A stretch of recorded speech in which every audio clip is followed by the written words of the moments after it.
Ostatnio Zbigniew Ziobro, teraz Tadeusz Cymański, czyli posłowie do Parlamentu Europejskiego, włączyli się w kampanię tarnowskich posłów Prawa i Sprawiedliwości. Dość emocjonalnie. Głosujcie na tych moich kolegów, tak powiem. To jest bardzo... Proszę aż mikrofon. No a jak mam to robić? No po prostu... Proszę wybaczyć, ale to taki jest cel mojej wizyty. Te dobre nastroje to zapewne efekt sondaży, które w ostatnim czasie mocno dopieszczają PiS. Tak przynajmniej twierdzą politycy tej partii.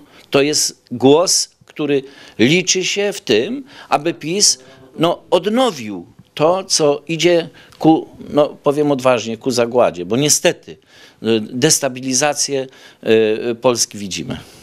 Zdaniem Tadeusza Cymańskiego aż tak źle nie jest, a wynik tegorocznych wyborów może zależeć od głosów młodych, którzy podobno tak samo jak 4 lata temu Platformę, dziś popierają PiS. Wtedy poszli na wesoło. Były internety, duża część młodych ludzi poszła, żeby dowalić Kaczyńskim. Tak, został ustawiony ten straszny kaczor, jak to się mówiło, PiS z zaciśniętymi zębami, SB, czy dzisiaj UB, nie tylko służby ABW, CBA nad ranem, podsłuchy, obrona demokracji. Pamiętamy ten czas. Nadużycie państwa, dyktatura, wolność ginie, tak krzyczano. Proszę Państwa, 4 lata minęły, młodzi ludzie się nie interesują za bardzo polityką, ale swoje widzą, kumają, jak to się mówi, patrzą. I w wyniku tej obserwacji zagłosują za PiS-em.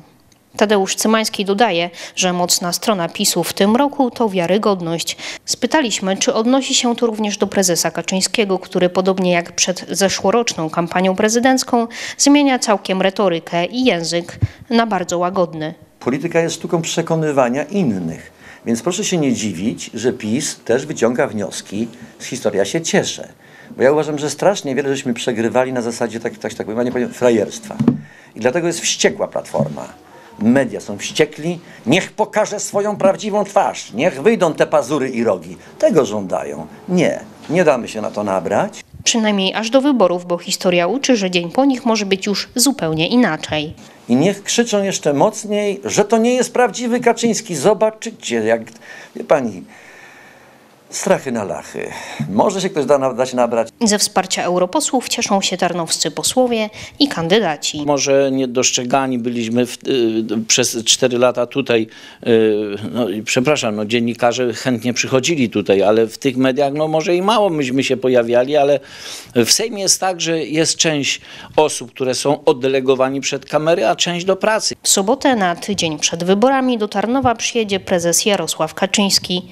Czy pomoże to tarnowskim działaczom? Zobaczymy. Julita Majewska, Tarwizja.